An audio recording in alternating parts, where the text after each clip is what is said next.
Hello बेटा, आज मैं आपको करवाऊंगी लेसन 11 जंतुओं और पादपों में परिवहन के अभ्यास के प्रश्न उत्तर करेंगे बेटा। अब देखिए, फर्स्ट क्वेश्चन है आपका, कॉलम ए में दी गई संरचनाओं का कॉलम बी में दिए गए प्रक्रमों से मिलान कीजिए। आपको मिलान करना है बेटा। अब रंध्र से क्या होता है आपको पता होगा बेटा। रंध्र से क्या होता है? वाष्पोत्सर्जन। ये कहाँ होते हैं? रंध्र पत्तियों की में होते हैं छोटे छोटे छेद, जिन्हें हम रंध्र कहते हैं। इंग्लिश में इन्हें हम स्टोमेटा कहते हैं। और ये कौन सी प्रक्रिया करते हैं बेटा? वाष्पोत्सर्जन करते हैं। जाइलम से क्या होता है? जल का परिवहन होता है पौधों में। जाइलम क्या करता है? जल का परिवहन करता है। और मूल रोम से क्या होता है बेटा? जल का अवशोषण होता है। जल का अवशोषण। फ्लोएम करता है भोजन का परिवहन। ये बेटा यहाँ पे एक्स्ट्रा लिखा है, बुक के क्वेश्चनों में नहीं है ये, फिर भी आपको बता देते हैं। जो क्लोरोप्लास्ट होता है ये करता है कार्बोहाइड्रेट का संश्लेषण। ठीक है बेटा, इसको हम क्लोरोप्लास्ट को हिंदी में हरित लवक कहते हैं। यहाँ से होता है कार्बोहाइड्रेट का संश्लेषण। तो ये करे आपके मिलान, देख लीजिए एक बार आप। रंध्र से वाष्पोत्सर्जन, जाइलम से जल का परिवहन, मूल रोम से जल का अवशोषण, फ्लोएम से भोजन का परिवहन, फल फ्लोएम से फल। याद रखना, फल क्या बेटा? एक भोजन है, भोजन का परिवहन। क्लोरोप्लास्ट क्या है? कार्बोहाइड्रेट का संश्लेषण। अब नेक्स्ट हमारा है, रिक्त स्थानों की पूर्ति कीजिए। हृदय से रक्त का शरीर के सभी अंगों में परिवहन किसके द्वारा होता है बेटा? रक्त वाहिकाओं के द्वारा।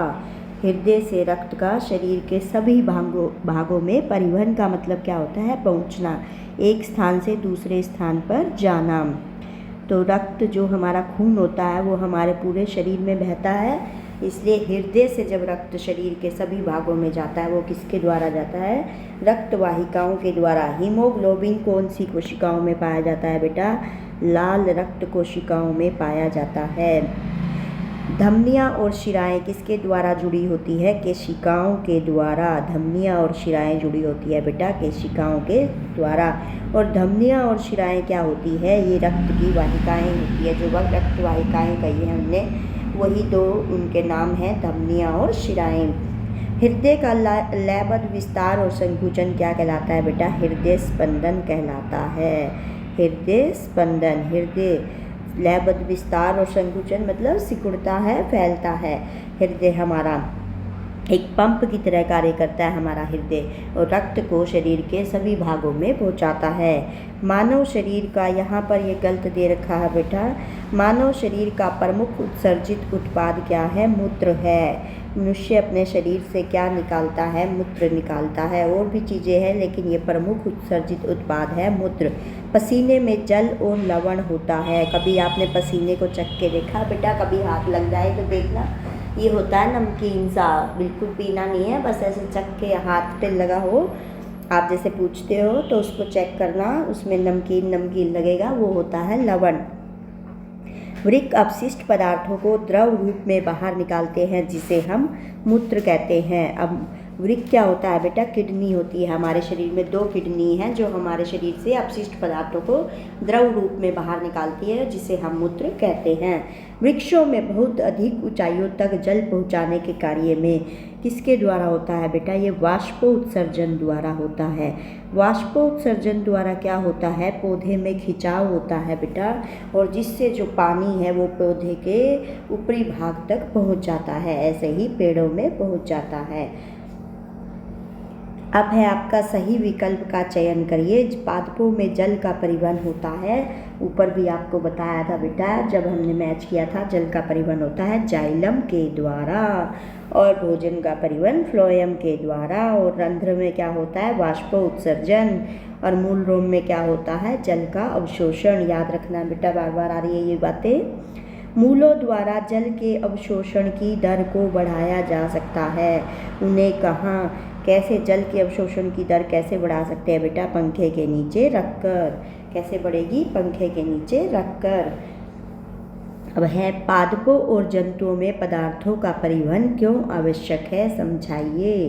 पादप और जंतु मतलब पौधे और जंतु, सभी पादपों व जंतुओं को, आप सबको पता है सबको भोजन की ज़रूरत होती है, ऑक्सीकरण के लिए ऑक्सीजन जल आदि की आवश्यकता होती है। आपको भी ज़रूरत होती है बेटा भोजन की, ऑक्सीजन की, जल की, है ना। जीवित रहने के लिए इन सभी चीज़ों की आवश्यकता होती है। तो हम भी यहाँ पे किस में आते हैं, पादपों और जंतु हैं ये, हम जैसे मनुष्य जाति है ना। तो इन सबको भी पदार्थों का परिवहन आवश्यक है। हमारे शरीर में भी रक्त पूरे शरीर में बहता रहता है, साथ ही शरीर के अपशिष्ट पदार्थों के उत्सर्जन की भी आवश्यकता होती है। तो इन उपरोक्त स्वहन कार्यों के लिए, स्वहन कार्य मतलब एक स्थान से दूसरे स्थान पर जाने वाले, तो भोजन भी हमारा ऊपर से हम खाते हैं, एक स्थान से दूसरे स्थान पर जाता है। तो इसी सभी कार्यों के लिए पादपों और जंतुओं में पदार्थों का परिवहन आवश्यक है। समझ में आ गया बेटा। हम क्या करते हैं, हमें भोजन की, ऑक्सीकरण के लिए ऑक्सीजन जल आदि की आवश्यकता होती है और साथ ही शरीर के अपशिष्ट पदार्थ के उत्सर्जन की भी आवश्यकता होती है। अपशिष्ट पदार्थों का उत्सर्जन बेटा, उनको अपशिष्ट पदार्थों को शरीर से बाहर निकालना, जैसे मल के रूप में, मूत्र के रूप में, कार्बन डाइऑक्साइड के रूप में, ये ऐसे हम बाहर निकालते हैं। तो इन्हीं सभी कार्यों के लिए पादपों एवं जंतुओं में पदार्थों का परिवहन होना आवश्यक है। ठीक है। क्या होगा यदि रक्त में पट्टिकाणु नहीं होंगे? पट्टिकाणु क्या होते हैं बेटा? प्लेटलेट्स होते हैं। आपने सुना होगा प्लेटलेट्स डाउन हो गए। कब डाउन हो जाते हैं बेटा प्लेटलेट्स? जब हम क्या करते हैं, जब हमारे को डेंगू हो जाता है या कोई और दूसरे बुखार में भी आजकल प्लेटलेट डाउन होने लगे हैं। तो प्लेटलेट्स जब डाउन होते हैं तो इसमें क्या होता है बेटा, रक्त का थक्का नहीं जमता है। पट्टिकाणु जो होते हैं हमारे रक्त के थक्के के लिए उत्तरदायी होते हैं, यानी कि रक्त को जमाने के लिए उत्तरदायी होते हैं। यदि पट्टिकाणु नहीं है तो चोट लगने पर खून का बहना नहीं रुकेगा, और जब खून का बहना नहीं रुकेगा तो क्या होगा बेटा, इससे शरीर में रक्त की कमी हो जाएगी और अंत में व्यक्ति की मृत्यु भी हो सकती है। तो इसलिए पट्टिकाणु, प्लेटलेट्स बहुत ज़रूरी है। रंध्र क्या है? रंध्रों के दो कार्य बताइए। अब रंध्र क्या होते हैं बेटा? रंध्र जो होते हैं उनको मैंने बताया स्टोमेटा भी कहते हैं इंग्लिश में। पौधों के पत्तों में पाई जाने वाली उन सूक्ष्म संरचना, छोटी छोटी संरचना होती है, मतलब छोटे छोटे छेद होते हैं जो क्या करते हैं, गैसों का विसरण आदान प्रदान करते हैं। तो यहाँ तक लिखने की जरूरत है बेटा आपको रंध्र के बारे में। रंध्र या स्टोमेटा पौधों के पत्ते में पाए जाने वाली छोटे छोटे छेद भी कह सकते हो, छोटी छोटी संरचनाएं भी कह सकते हो, जो गैसों का आदान प्रदान करते हैं। ये आगे लिखने की जरूरत नहीं है बेटा। अब रंध्र के दो कार्य हैं। रंध्र क्या करते हैं बेटा? ऑक्सीजन व कार्बन डाइऑक्साइड का आदान प्रदान करते हैं और वाष्पोत्सर्जन में भी सहायक होते हैं। अगर पौधों की पत्तियों का कार्य पूछा जाए तो बेटा यही दो कार्य आएंगे, चाहे रंध्र का पूछा जाए चाहे पौधों की पत्तियों का, क्योंकि रंध्र भी पौधों की पत्तियों में ही होते हैं। छोटे छोटे छेद जो आप देखते होंगे बेटा सर्दियों में, जब जिसको ओस कहते हैं, तो पौधों की पत्तियों पर छोटी पानी की बूंदें दिखाई देती है, वो उनके छेदों से ही निकलती है। ऐसा क्यों होता है बेटा? गर्मी में आपको वो बूंदें दिखाई नहीं देती और सर्दी में दिखाई देती है, क्योंकि गर्मियों में वाष्पोत्सर्जन ज़्यादा होता है तो वो पानी उड़ जाता है, वायुमंडल में मिल जाता है। लेकिन सर्दियों में वाष्पोत्सर्जन इतना नहीं हो पाता, क्योंकि गर्मी नहीं होती, इसलिए वो पानी आपको सुबह जब आप उठते हो तो दिखाई देता है।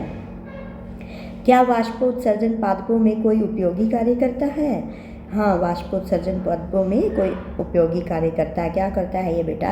ये उपयोगी जो अतिरिक्त पानी होता है उसको बाहर फेंक देता है। जैसे मैंने आपको बताया पौधों की पत्तियों से क्या होता है, निरंतर वाष्पोत्सर्जन होता रहता है और वो अतिरिक्त पानी को बाहर फेंक देते हैं। पत्तियाँ के छेदों से पानी बाहर निकलता है और वो वाष्पोत्सर्जन की सहायता से वायुमंडल में मिल जाता है। और पानी की इस हानि की आपूर्ति कैसे होती है? जब पानी कम होता रहता है तो जड़ से होती है बेटा, जड़ से जल परिवहन द्वारा होती रहती है। जड़ से पौधे क्या करते हैं, जड़ से पानी को ऊपर खींचते हैं। पत्तियों में वाष्पोत्सर्जन से पौधे के अंदर कर्षण खिंचाव उत्पन्न होता है, जिसके द्वारा जल पौधे के शीर्ष तक मतलब ऊपरी हिस्से तक पहुंच जाता है। शीर्ष का मतलब है बेटा ऊपरी हिस्से तक पहुंच जाता है। ऊपरी हिस्से में क्या है, जैसे आपके फल फूल ये आ गए बेटा, पूरे ऊपर तक पहुंच जाता है वो। तथा पौधों की पत्तियों में जल व खनिजों की आपूर्ति होती रहती है। ये समझ में आ गया बेटा वाष्पोत्सर्जन किस लिए सहायक है, क्या उपयोगी कार्य करता है। एक तो ये पत्तियों में से जो अतिरिक्त पानी होता है वाष्पोत्सर्जन के दौरान उसको बाहर फेंक दिया जाता है और इसकी हानि जो होती है पानी की वो जड़ से जल परिवहन द्वारा होती रहती है।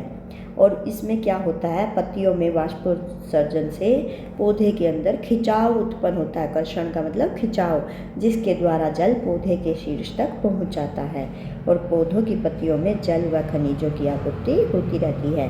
तो ये जल व खनिजों की आपूर्ति करने के लिए भी वाष्पोत्सर्जन फायदेमंद है, उपयोगी है। ठीक है बेटा। रक्त के घटकों के नाम बताइए। प्लाज्मा और रक्त कोशिकाएं। अब ये रक्त कोशिकाएं, रक्त कणिकाएं भी कहते हैं इन्हें हम, ये 3 प्रकार की होती है। लाल रक्त कणिकाएं, श्वेत रक्त कणिकाएं और पट्टिकाणु। शरीर के सभी अंगों को रक्त की आवश्यकता क्यों होती है? आपको पता है बेटा शरीर के सभी अंगों को रक्त की आवश्यकता क्यों होती है?